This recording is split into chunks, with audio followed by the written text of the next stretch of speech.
మొన్నటికి మొన్న ఏమైందండి, అహ్మదాబాద్లో, గుజరాత్లో ఘోరమైన అగ్ని ప్రమాదము. ఆ ఫ్లైట్ క్రాష్ అయిపోయి నిజంగా ఒక్కొక్కరి జీవితం ఒక్కొక్క చరిత్ర, ఒక కథలాగా చెప్తూ ఉన్నారు.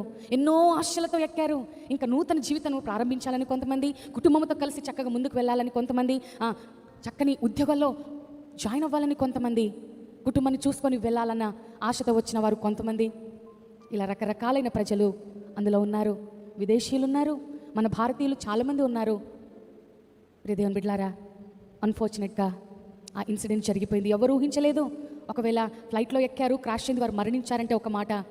అభం శుభం తెలియని వారు మెడికోస్ అండి అన్నం తింటూ ఉన్నారు. మధ్యాహ్నపు వేళ హాస్టల్లో కూర్చొని అన్నం తింటూ ఉన్నారు. వారి గిన్నెల్లో ఇంకా ఫుడ్ అలాగే ఉంది, వారు లేరు.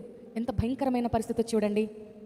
వారికి దీనికి ఏమైనా సంబంధం ఉందా? అసలు పొంతనే లేదు. కానీ ఈ మన జీవితాలు ఎంత తుచ్చమైనవో ఒక్కసారి ఆలోచించండి. ఎంత అల్పమైనవో. నీటి మీద ఒలికినా, నేల మీద ఒలికినా నీటి వంటి వాట మన బ్రతుకులు.